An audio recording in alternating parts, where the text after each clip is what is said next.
Don't make me speak. The words slipped out of Alara's mouth before she could stop them, soft but steady, and the entire hall seemed to lean toward her like a tide. She stood at the far edge of the moon feast chamber, hands folded so tightly in front of her that her knuckles had gone pale, while candlelight trembled across the silver floor and caught the low ridges of the stone walls. Around her, the nobles of the North Pack sat in tiers of velvet and frost-white fur, their eyes sharp with the kind of curiosity that always came before cruelty. Alara kept her gaze lowered. It was safer that way. Safer not to invite the whispers that followed her everywhere. Too quiet, too plain, too delicate, too much of nothing. Tonight, she had been summoned only because the steward had run out of attendance and decided the silent Omega from the outer village would do for serving tea. That was how she had learned to live. Useful enough to keep, easy enough to ignore. A glass pitcher chilled her fingers as she moved between tables, pouring warm berry tea into narrow cups while laughter rose and fell around her like a storm she was never meant to enter.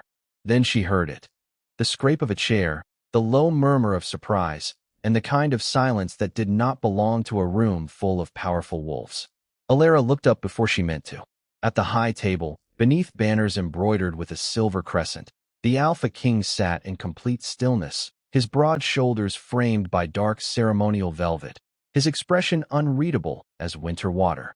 No one in the room spoke his name aloud unless they were invited to. No one met his eyes for long. And yet there he was, watching her. Not with hunger, not with mockery, with something quieter, something that made her breath catch in her chest and forget how to move. A lady seated near the front let out a soft laugh. She really does not know how to speak, does she? Another voice followed, sharper. Maybe she forgot her own name. The words brushed through the chamber, light as ash, but they landed on Alara like stone. Heat rose beneath her collar, and she turned her face toward the tray in her hands, willing herself to remain invisible. That had always been her gift, her curse. She had mastered the art of taking up as little space as possible, of swallowing every reply before it had a chance to become a wound. But tonight, the chamber felt different. The air felt charged, as if the moon itself had pressed its palm against the roof and was waiting. When she stepped forward to refill the next cup, her sleeve caught the edge of a carved chair. The cup tilted. A ribbon of tea spilled across the white tablecloth, and a few drops splashed onto the boots of a young nobleman seated closest to her. The chamber snapped toward her all at once. "Clumsy," he muttered, rising halfway from his seat. Alara froze, her heart hammering so hard she could hear it in her ears. She reached for a cloth, but before she could bend, another voice cut through the room, low, cold, and impossible to ignore. "Leave it." The Alpha King had spoken. Every wolf in the hall went still. Alara's fingers tightened around the edge of the tray, and for the first time that night, she lifted her eyes fully to his. He did not look angry. He looked certain, as if whatever was coming next had already been decided by the moon, the bloodline, and a fate older than every throne in the room. Then, in a voice meant for everyone and no one, he said, "Bring her to the center." Alara stood in the center of the hall with the tray still trembling in her hands. The words had barely settled before the room seemed to hold its breath around her. Candles flickered along the high stone walls, throwing gold across polished armor and jeweled collars, but none of it softened the attention pinned to her skin. She could feel the eyes of the nobles, the cold curiosity of strangers, the sharp amusement of those who had already decided what she was worth. Her cheeks burned. Her chin stayed lifted anyway. The Alpha King remained seated at the far end of the table, one hand resting against the arm of his throne-like chair, his gaze steady enough to make the entire chamber feel smaller. "Do not apologize," he said, his voice carrying easily through the silence. "If the court cannot survive a spilled cup of tea, then it is weaker than I was led to believe." A few soft, nervous breaths moved through the room. No one laughed. No one dared. Alara lowered her eyes for only a moment, trying to gather herself before the heat in her face could become tears. She had spent her whole life learning how to disappear inside a room, how to make herself useful enough to be overlooked. Tonight, that habit felt impossible. When she finally looked up again, she found the Alpha King still watching her. Not with irritation, not with pity, with a strange, unsettling focus, as though he had recognized something in her that no one else had seen. "What is your name?" he asked. The question landed softly, but it changed the air. The young nobleman beside her frowned. A murmur spread from one end of the hall to the other. Alara swallowed once. "Alara, your majesty." The Alpha King leaned back slightly, his expression unreadable. "Alara," he repeated, tasting the name as if it belonged somewhere important. Then he lifted one hand, and the servants at the edge of the room immediately stiffened. "Bring a clean cloth. And another cup. She will stay." The nobleman who had mocked her shifted in his seat. "Your Majesty, surely there is no need for a servant to remain at the high table." The Alpha King did not turn his head. "You mistake me," he said calmly. "She is not here to serve your comfort." The chamber went silent again. Alara could hear the blood moving in her ears, hear the soft crackle of the fire, hear the tiny trembling breath she had been trying to hide. A servant hurried forward with a folded linen cloth, but before Alara could reach for it, the Alpha King spoke once more. "Let me see your hands." The request was so unexpected that she almost did not move. When she finally held them out, the hall seemed to tighten around the gesture. Her fingers were red from carrying the hot tray, the skin tender from hours of labor, but nothing in her posture had prepared her for the way his attention landed there. His eyes moved over her hands with a kind of grave stillness that made her pulse stumble. Then, in a voice so low only the nearest wolves could hear, he said, "These are not the hands of someone meant to be dismissed." Alara did not know what to do with that. No one had ever spoken to her like that before. Before she could answer, footsteps crossed the stone floor. A court attendant bowed deeply near the king's chair. "Your Majesty, the Eastern guests have arrived." The announcement should have shifted the room's attention, but it did not. The Alpha King kept his eyes on Alara for one more beat, as if finishing a thought he did not yet plan to share. Then he stood. The movement alone changed everything. Every noble in the hall rose with him, chairs scraping softly over the floor. Alara's breath caught as he descended the few steps from the head table and came toward her, each measured step drawing a heavier silence behind him. He stopped just close enough that she could sense the clean, winter-cold scent of him beneath the warmth of the fire. "Come with me," he said, not as a request, not as an order shouted for spectacle, as though it were the most natural thing in the world. Alara's fingers tightened around the cloth, her heart unsure whether to flee or follow. Around them, the court watched in stunned silence, waiting to see what a girl like her could possibly be to a king like him. Alara followed him because the alternative was to stand alone beneath 100 watching eyes, and she had already spent too much of her life being watched for the wrong reasons. The corridor beyond the hall was quieter, lined with pale stone and torchlight that shimmered like gold on water. Her steps were careful, almost soundless, while the Alpha King moved with the calm certainty of someone who had never needed to wonder whether the world would make room for him. He glanced back once, just once, and she saw it then, the subtle easing of his face, as if he had expected her to hesitate and had found himself relieved when she did not. "You are trembling," he said softly. Alara looked down at her own hands before she realized he meant it as observation, not judgment. "I am not afraid of you," she replied, though the truth was more complicated than that. The words seemed to interest him. A faint shadow of something like approval touched his expression, gone almost before she could be certain it had been there. "Good," he said. "Fear makes people careless. I prefer honesty." They stopped before a tall set of carved doors, darker than the rest of the palace, their polished surface marked with the silver crest of the royal line. 2 guards stood nearby, rigid and silent, but when the king approached, they opened the doors at once and lowered their heads without being told. Inside was a private chamber lit by firelight and the soft glow of moonstone lamps. The space was elegant without being cold, a room meant for thought rather than display. Alara hesitated just inside the threshold, suddenly aware of how small her hands looked against the carved wood at her side, how plain her borrowed dress seemed in a place like this. The king did not sit immediately. Instead, he crossed to a table where a folded cloak rested beside a silver tray of tea and bread. He poured the tea himself. The sound of it, delicate and steady, made the silence feel even deeper. "You did not leave the cloth behind," he said, setting one cup within her reach. Most people would have run the moment they realized they were being noticed by the wrong court. Alara lowered her gaze to the cup, the steam rising in a thin silver ribbon. "I was not trying to be noticed." No, he said, and there was something unexpectedly gentle in the word. You were trying to stay invisible. There is a difference. That difference landed in her chest with the strange force of being understood.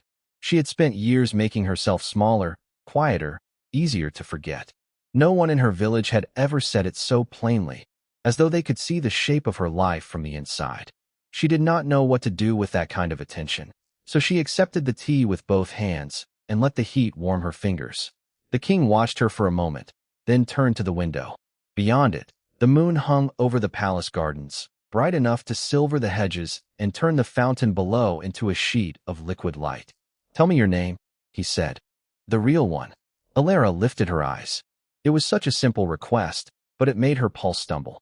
Names had always felt like dangerous things, easy to take, easy to use. Still, his voice carried no trap that she could hear. Alara, she said at last. He repeated it once, quietly, as if testing the shape of it against the room.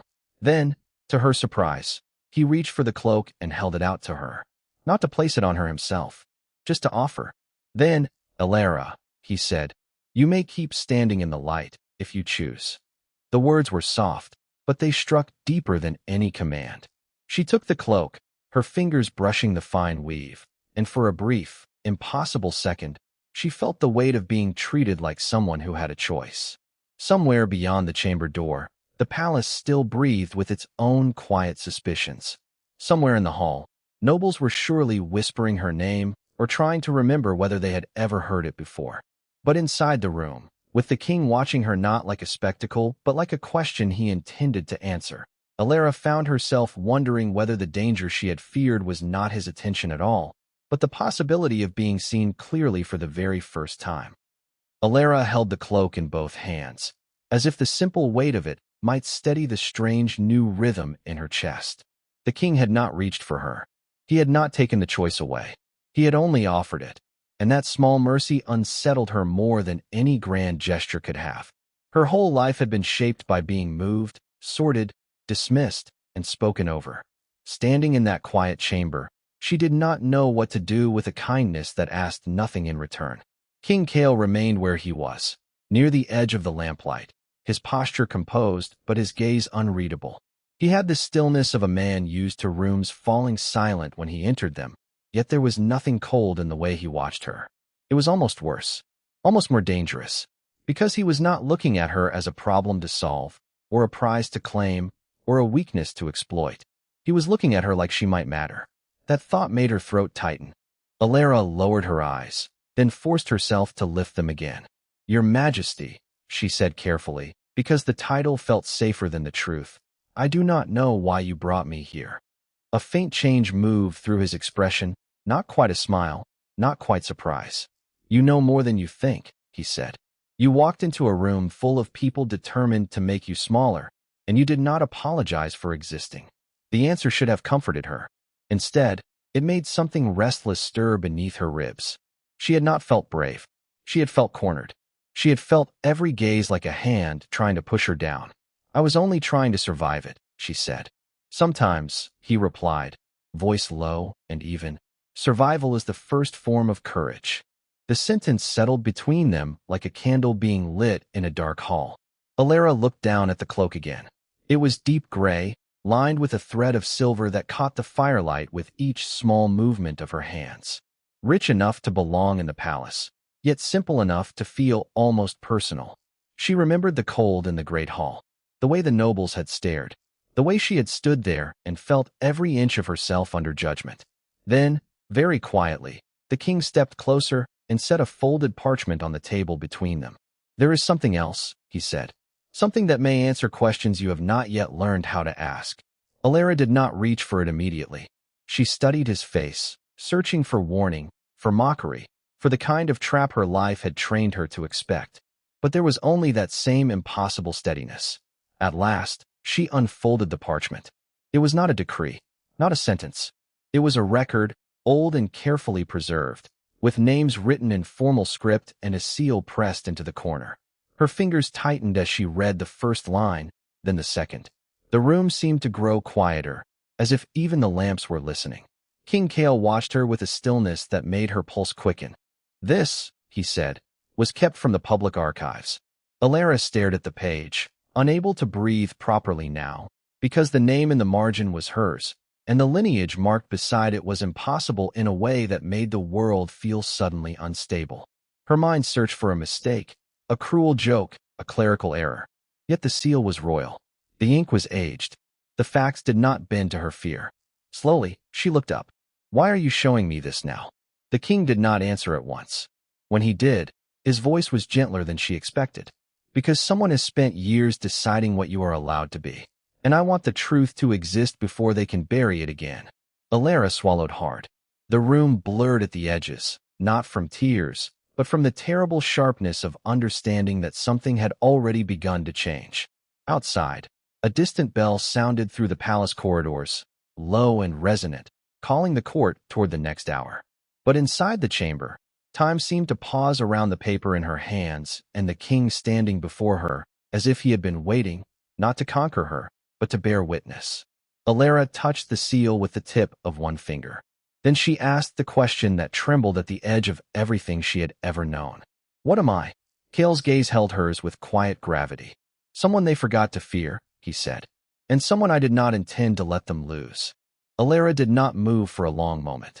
The paper in her hands felt lighter than it should have, as if the seal itself had stripped away some old, heavy lie. Across from her, Kale waited in stillness, not pressing, not crowding, only watching her the way one might watch a candle survive a hard wind.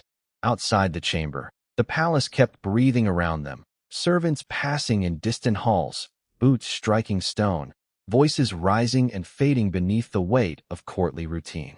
Inside, the air had changed. It was quieter now, but not peaceful. It had the brittle hush of a room before truth breaks open. Alara lowered her gaze to the page again. Her fingers tightened, then loosened. "Someone has spent years deciding what I am allowed to be," she said, and her voice came out softer than she expected, as if the words had been waiting inside her body for far too long. Kale's expression did not shift. "Yes," he said, "and that is why they fear a corrected story." She looked up at him then, really looked. Not at the crown, not at the command in his posture, but at the man beneath it, the one who had spoken of her name as if it carried weight. "Why tell me now?" she asked. For the first time since entering the room, something like warmth touched the king's eyes. "Because you are walking into their court tonight," he said, "and I would rather they face you with your truth already in the room." Alara breathed in slowly. The answer did not make the fear disappear. It made it sharper, more precise. Around her, every polished surface of the chamber seemed to reflect a different version of her own face, none of them quite enough. She had spent years being reduced, corrected, dismissed before she even opened her mouth. And yet this man, this impossible king, had placed a sealed truth in her hands as if it belonged there all along. Her thumb brushed the edge of the paper. "What kind of truth?" she asked. Kale stepped closer, just enough that his voice no longer had to travel. "That your bloodline was recorded once before someone buried the record," he said. "That the mark they called a flaw may have been proof. And that the court has been lying so long they have begun to believe their own fear." Alara's throat tightened. She had not expected the words to land like this, not as glory, but as grief. There was a strange ache in realizing that something stolen from her might have been known, protected, and then hidden away. Not because it was false, because it was dangerous.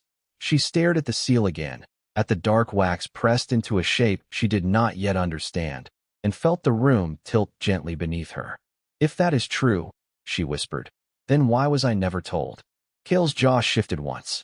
It was the only sign that the question struck deeper than he wanted to show. "Because the people who should have told you were afraid of what you would become if you knew." Silence settled between them, not empty, full. Alara thought of the faces at court, the careful smiles, the practiced cruelty, the way people had always stepped around her as though she carried a stain they could not afford to touch. For the first time, she began to see those memories not as proof of her weakness, but as evidence of someone else's fear. That thought did not heal her. It steadied her. A knock sounded at the door. Both of them turned. The interruption was soft, but it carried a warning in its timing. Kale did not take his eyes from the entrance. "They are calling the council together," he said quietly.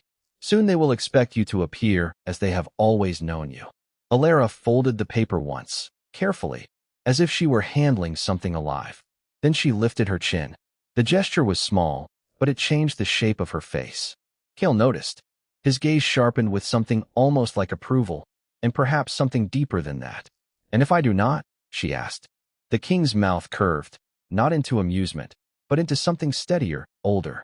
"Then they will learn the difference between the girl they underestimated and the woman whose truth they tried to bury." His words settled over her like a cloak. Not heavy, not claiming, simply there. Illyra's pulse moved faster, but not only from fear now. There was a strange, rising clarity in her chest, the feeling of standing at the edge of a door that had been locked all her life and hearing, at last, the key turn. She slipped the sealed paper beneath her arm. In the corridor beyond, the bell sounded again, closer this time, summoning the court to witness whatever would come next. Cale stepped aside and held the door for her, not as a ruler making room for a subject, but as though he understood that this moment belonged to her more than to him. Illyra passed him, then paused at the threshold. For a heartbeat, she thought she saw it plainly. The next chamber waiting in silence, the eyes that would turn, the questions that would come, and somewhere beyond all of it, the shape of a life she had never been permitted to imagine. She glanced back once. "If they are afraid of what I am," she said, her voice low but steady, "then perhaps it is time they learn." Cale inclined his head. "That," he said, "is exactly what I was waiting for." The court chamber seemed to hold its breath as Illyra stepped through the doors, the sealed paper still pressed beneath her arm like a second heartbeat. Every torch along the marble walls burned steady and pale, throwing long gold bands across the floor where nobles stood in rigid silence. She could feel their eyes before she ever looked up. Not curious eyes, measuring ones, the kind that searched for weakness and expected to find it. But Illyra did not lower her gaze this time.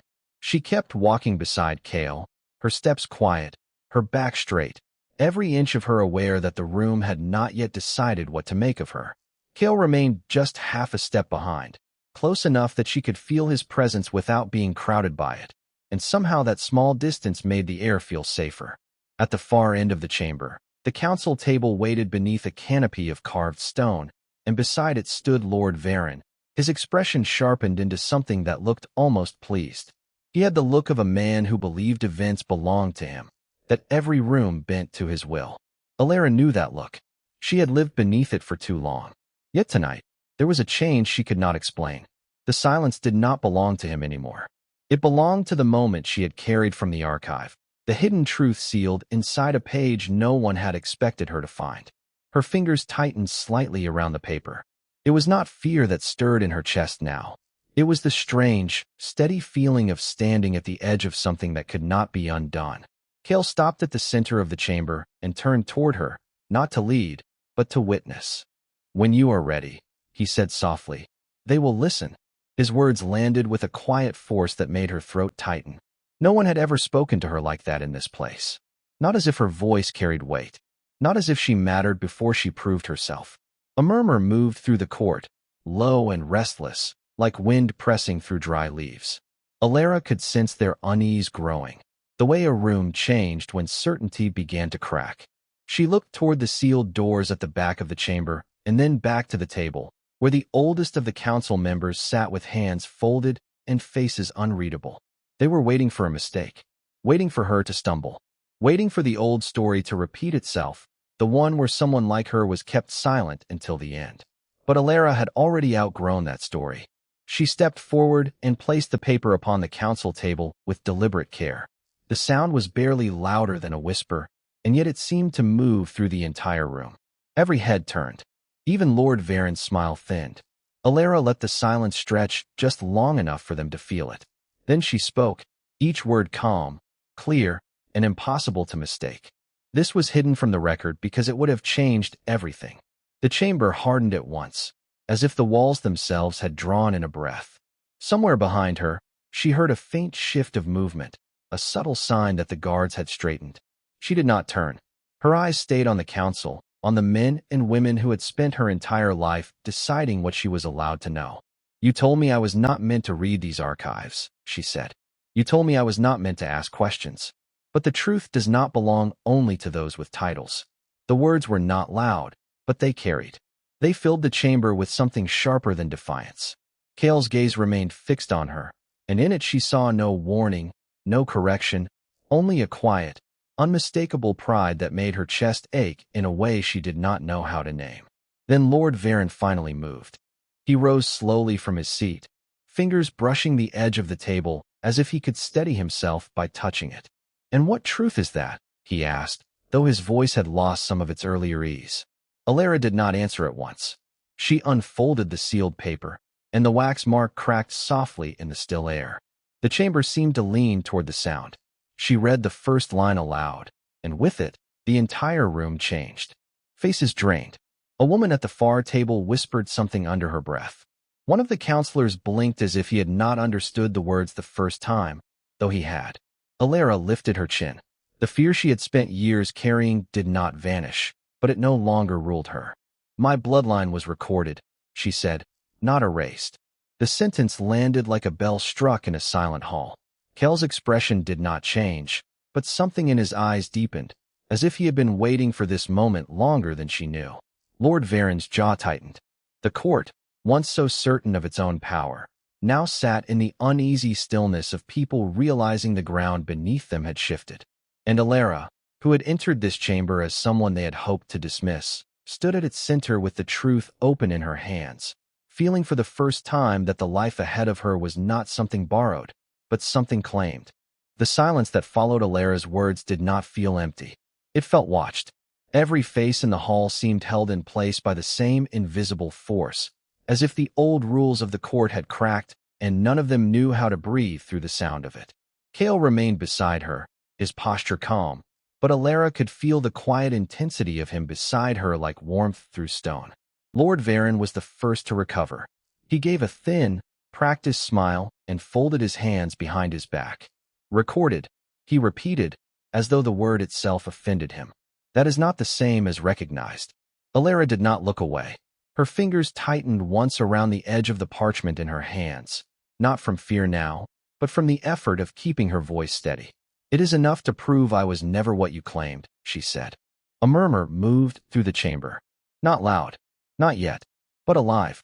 Kale turned his head slightly toward her, and she felt the weight of his attention without needing to see it.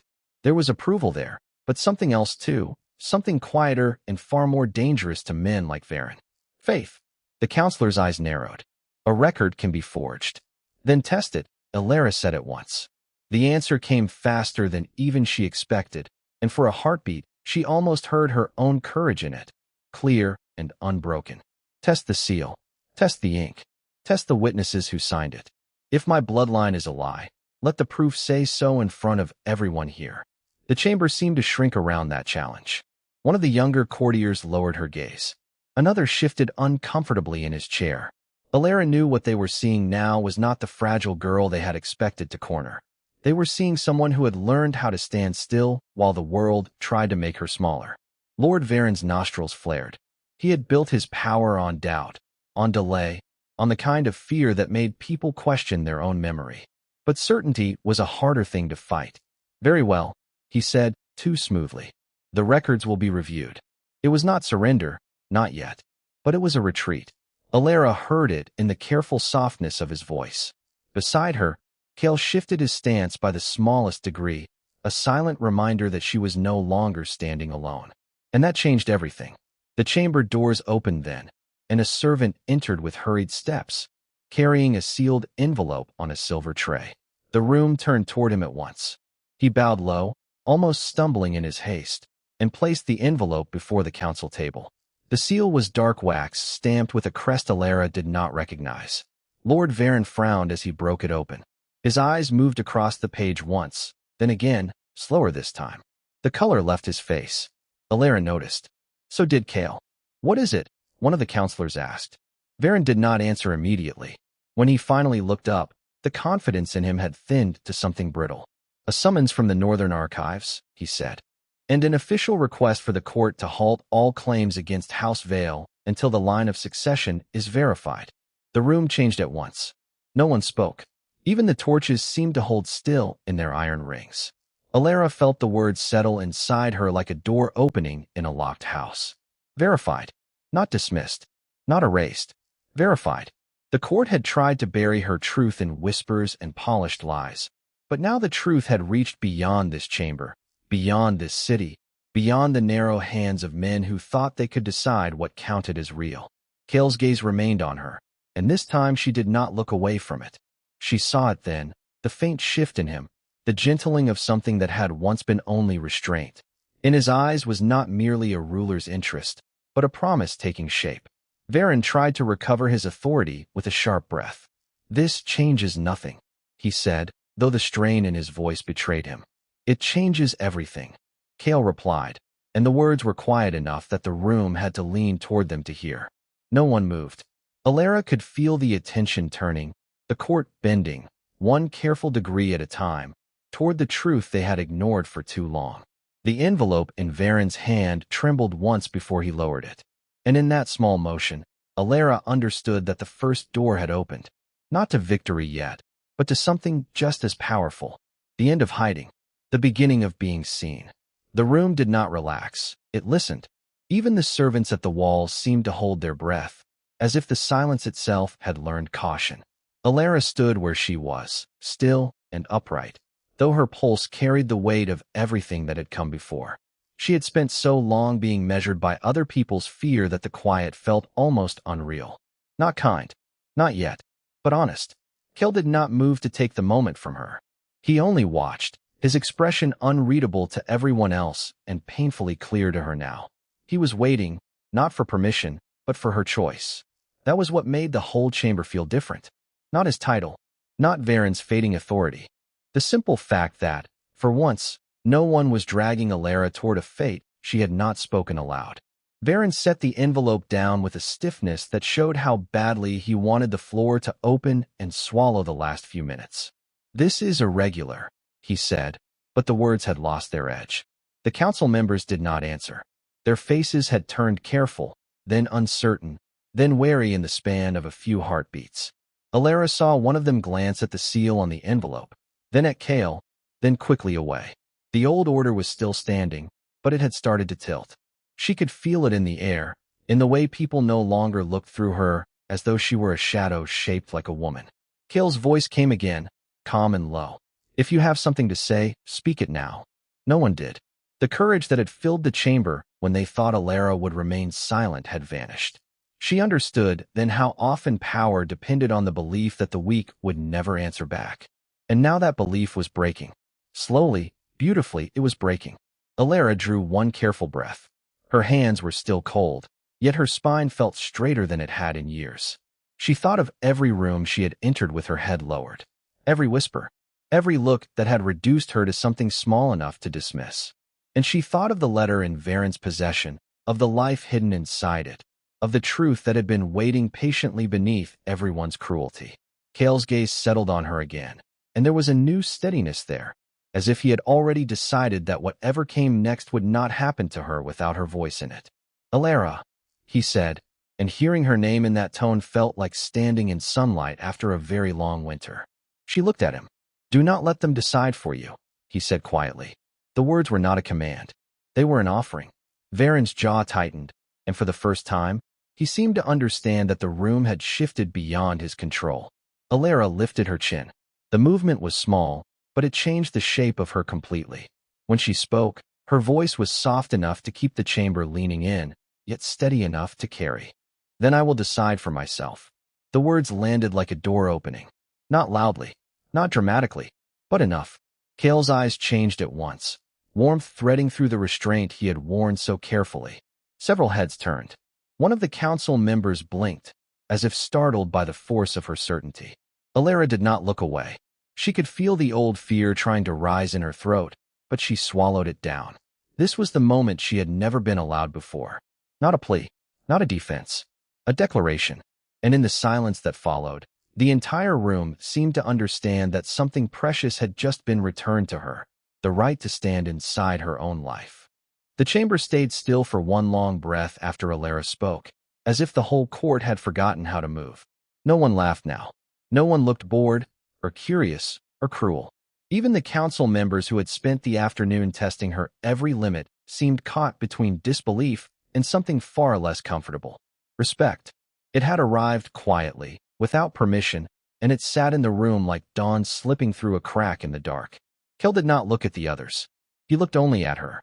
The restraint in his face had softened, but not into weakness, into recognition. The kind that came when a man realized the person standing before him was no longer waiting to be saved from her life. She was stepping into it herself. Alara felt the weight of that understanding pressed gently against her chest. It did not erase the years behind her. It did not make the old wounds disappear, but it changed what those wounds meant. They were no longer proof that she had been broken beyond repair. They were proof that she had survived long enough to reach this moment. The elder at the far end of the hall cleared his throat, attempting to recover the authority he had lost. His voice came out thinner than before. If that is your answer, then let the record show that Alara Vey has claimed her place by choice. The words should have sounded cold, formal, empty. Instead, they rang through the chamber like a bell. A choice, not a verdict, not a sentence. A choice. Alara let that settle over her, and for the first time in her life, it felt like the ground beneath her feet was truly her own. Kale took one slow step forward, stopping before the edge of the marked circle that still separated them from the council. He did not cross it. He waited. It was a small act, but it held more care than any grand gesture could have carried. He was giving her space to decide what came next. The respect in that silence nearly undid her. Alara, he said, and her name sounded different in his voice now. Not like a claim, like an invitation. Her breath caught, but she kept her gaze steady. The hall, the torches, the waiting faces around her all seemed to fade until there was only the quiet strength between them. She remembered every time she had been spoken over, dismissed, or made smaller than she was. This moment stood opposite all of that. Here, no one was taking her voice away. Here, it was being returned to her in full view of everyone who had once tried to bury it. The youngest council scribe lowered her eyes first. Then another followed. One by one, the room began to change. Not because anyone announced it. Because truth has a way of moving through people faster than pride.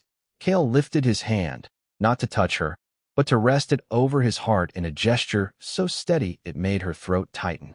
You do not have to prove anything to stand beside me, he said. Not tonight. Not ever.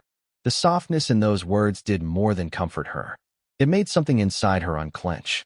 For so long, she had braced for the moment when kindness would turn into demand, when tenderness would reveal a hidden cost. But there was no demand in his voice, only certainty. A certainty that she was enough as she was, without apology, without performance, without permission. Alara looked across the room, seeing every face, every shadow, every held breath. Then she turned back to him. Her shoulders straightened, not with defiance this time, but with peace. Then stay, she said quietly. It was only one word, yet it carried the weight of everything she had never dared to ask for. Kale's expression shifted, something deep and almost reverent moving through it. He gave a single nod, as if accepting a vow sacred enough to speak only once. Outside the tall windows, the first light of morning began to gather over the cliffs, washing the world in silver and gold. Inside, the chamber remained still, but it was a different kind of stillness now. Not the silence of fear, the silence that follows a promise finally made. Alara felt it then, the strange and beautiful sensation of being seen without being measured, cherished without being diminished. The future was still waiting beyond the doors of the hall, uncertain and wide. But for the first time, she did not face it alone. And when Kale stepped beside her at last, not ahead of her, not above her, but beside her, the entire court understood what had changed. This was not a rescue. It was a beginning. By midday, the great hall no longer felt like a tribunal of strangers. It felt, instead, like a room that had finally exhaled. Alara stood near the balcony doors, the soft mountain wind lifting a few loose strands of hair across her cheek, while the court moved around her with a carefulness no one had offered her before. Some bowed their heads. Others avoided her eyes, ashamed in the quiet, human way that shame arrives when pride has nowhere left to stand. Kale remained close, not hovering, not claiming, simply there with the steady patience of someone who understood that trust could not be demanded in a single moment. It had to be earned, breath by breath, choice by choice. When the steward approached with a sealed parchment, His hands trembled so visibly that Alara almost reached for him before she stopped herself. He cleared his throat and announced that the border villages had begun sending requests for healing support after the long winter, and that the council wished for Alara to advise the new garden houses being built beyond the eastern ridge. The words should have sounded small. Instead, they landed like a sunrise. A place at the table, a voice in the room, a future that was no longer decided for her in whispers. Alara lowered her gaze, trying to hide the sudden ache in her chest, but Kale saw it anyway. He always seemed to notice the moments her heart moved before she could name them. "You do not have to answer today," he said quietly, his voice low enough that only she could hear. "You have already given them more than enough patience." A faint smile touched her mouth, uncertain at first, then warmer. "I think," she whispered, "I have spent too many years being asked to prove I deserve heir." His expression gentled at once, and for a moment the title of Alpha King seemed less important than the man standing before her, listening as if every word mattered. "Then let this be the day you stop proving," he said. The court had not yet learned how to breathe around such kindness. They kept glancing over, as if waiting for the moment it would vanish. But it did not. Instead, it spread. A captain who had once dismissed her now offered to escort her to the gardens. An elder woman, stiff with years of custom, placed a hand over her heart and bowed. Even the youngest attendants looked at her differently, with curiosity instead of caution. Alara felt the change move through the room like light through water. Still, the old fear lingered at the edge of everything. It always did. A lifetime of being overlooked did not dissolve in a single morning. It sat quietly in the bones. It waited in silence. And when the first bell rang from the lower courtyard, signaling the arrival of the village delegation, Alara felt that old fear stir once more. She turned toward the doors just as Kale offered his arm, not with ceremony, but with the calm certainty of a man inviting her to walk beside him into whatever came next. Outside, beyond the courtyard and the stone steps and the long shadow of the mountain keep, people were gathering to see whether the rumors were true, whether the girl they had once called fragile could really become the heart of the realm. Alara drew in a slow breath. The air smelled like frost, cedar, and something brighter she had never known how to name. Not safety, exactly. Not yet. But possibility. And as she placed her hand in Kale's, the weight of the past did not disappear. It remained, softened but present, like a scar beneath a sleeve. Yet it no longer controlled her steps. Together they crossed the threshold, and the hall behind them fell into a reverent hush. Not because they were afraid, because they were finally witnessing something they had almost missed. A woman once dismissed as nothing was walking forward as if she had always belonged to the future. The first thing Alara heard was the silence. Not the empty kind, but the reverent hush that settled over a room when too many people were staring and no one quite knew what to say. She felt it in the way the courtiers held their breath, in the pause of silk sleeves and polished boots against the marble floor. Kale had not let go of her hand. His thumb brushed once across her knuckles, a small, steady motion that told her he was still there, still anchoring her to the moment. Ahead, the great hall glowed with winter light pouring through tall, arched windows, turning the pale stones silver and gold. Servants had drawn back along the walls. Nobles stood in careful rows, and every face seemed to carry the same question, even when they pretended not to look at her directly. Was she truly the one? Alara had spent too many years learning how to shrink beneath that kind of attention. She knew the shape of doubt. She knew the sting of being measured like a mistake. But tonight, under the gaze of an entire kingdom, something in her refused to fold. She lifted her chin and kept walking. Kale noticed. Of course he did. His eyes flicked to her profile, and the faintest curve touched his mouth. Not amusement. Pride. It landed in her chest like warmth finding a cold room. Then the first of the counselors stepped forward, his gray robe whispering against the floor. He bowed to Kale first, then looked at Alara with visible hesitation, as if the old world and the new one were arguing inside him. "My king," he said carefully, "the northern delegates have arrived. They are waiting to hear whether the winter wards will remain open through the thaw." His gaze slid to Alara again, and this time it was not quite suspicion, but it was close. "And they have also asked who the queen beside you is meant to be." The room tightened.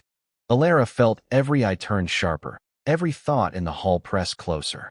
Once, that question would have made her feel small enough to disappear. Once, she would have lowered her gaze and accepted whatever insult followed. But Cale did not speak at once. He turned slightly toward her instead, giving her the center of the moment as if it belonged there by right.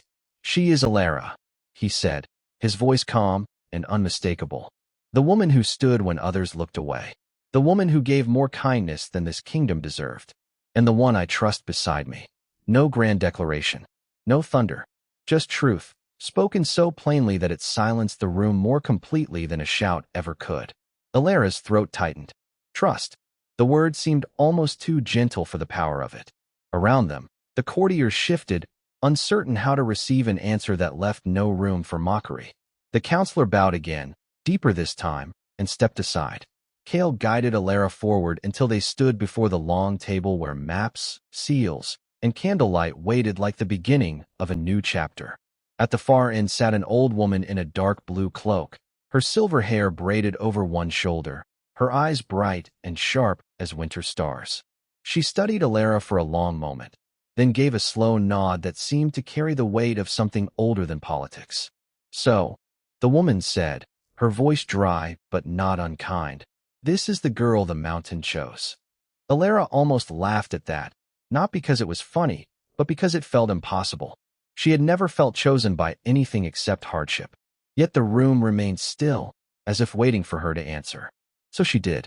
"I do not know why I was chosen," she said softly, "but I know what I will do with it." The old woman's expression shifted, just a little. "Respect, perhaps. Or recognition." "Good," she said, "because the realm has been breaking in places no one wished to name, and it will need a queen who can see what others ignore." Alara looked at the faces around the table. These were the people who had once spoken about her, as if she were absent. Now they were listening. Not because they had become kind overnight, but because something in the room had changed shape, and they could feel it too. Cale's hand brushed the small of her back, gentle, guiding, never pushing. And when Alara turned her head, he was already watching her with that quiet intensity that made her feel known down to the bone. There was no victory in his gaze, no conquest, only the simple, devastating certainty that she had earned her place by surviving long enough to claim it. Outside, wind pressed softly against the windows. Somewhere in the keep, bells began to ring for the evening hour, low and steady, like the pulse of the mountain itself. Alara listened to them and felt something inside her settle. Not because everything was healed, not because the past had vanished, but because for the first time, the future no longer felt like a door she might be denied. It felt open, and when Cale leaned close enough for only her to hear, his voice was almost a whisper. "Stay with me," he said. "Not because you are required to. Because I want every next step to be taken beside you." The words slipped into her like light through frost. Alara closed her fingers around his once, no longer tentative, no longer afraid of what it meant to be seen. "I am here," she answered.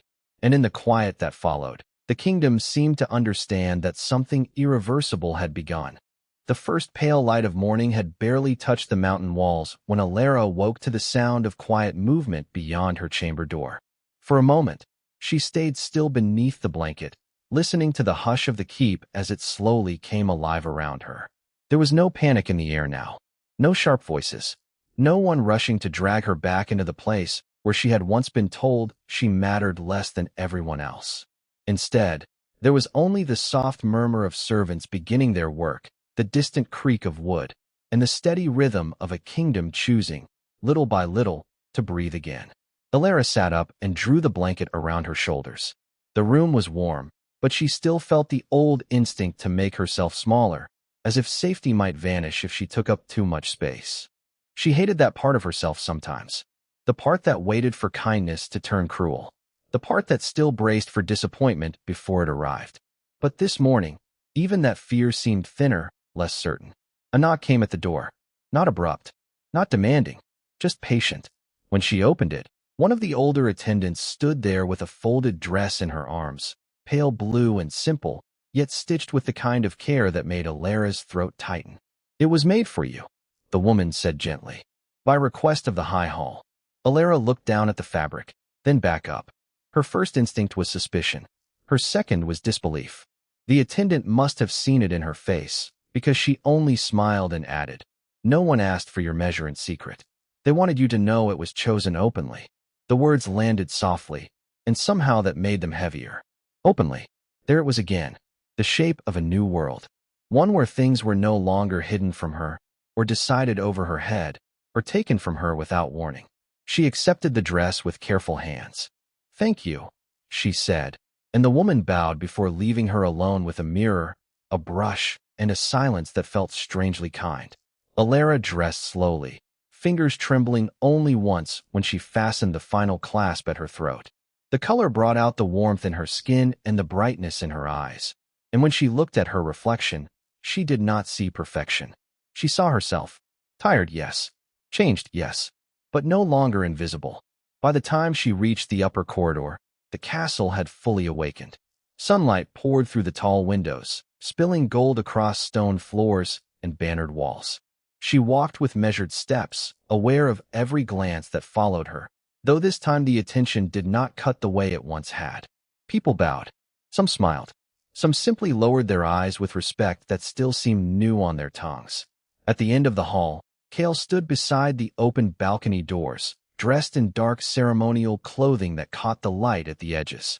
He turned when he heard her approach, and for a brief, dangerous moment, the world seemed to narrow to the space between them.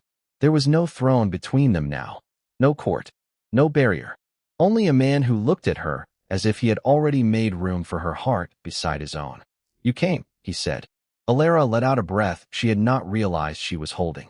"You asked me to." A faint smile touched his mouth. "I would have come to find you if you had not." She almost smiled back, but the sight of the courtyard beyond him drew her attention. Below, the people of the mountain realm were gathering in quiet rows, their faces turned upward toward the balcony. Not with the cold curiosity she had feared, not with the hunger of a crowd waiting for someone to fail. They were waiting in silence, as though something sacred was about to be spoken. Alara stepped beside Kale and looked out over them. The morning wind lifted a loose strand of hair against her cheek. She caught it behind her ear and felt her pulse quicken. This was the moment before the world decided what she would be. The old fear rose, then steadied beneath the warmth of Kale's hand as it brushed lightly against hers. Not a claim, not a command, only presence. "If you are ready," he murmured. Alara's gaze moved over the gathered faces, the bright mountain air, the banners stirring overhead, and the long road that had carried her here from silence into sight. She thought of every wound that had taught her to doubt, every night she had spent believing she would always be left behind, and every small mercy that had brought her this far. Then she lifted her chin. "I am ready," she said. And when Kale turned to face the people below, his voice carried clean and clear across the courtyard, steady as steel and warm as dawn. "Then let it be known," he said, "that Alara stands here by her own choice, under her own name, and with the full honor of this house behind her." A hush swept through the courtyard like wind over snow. Alara felt it move through her, not as fear, but as release.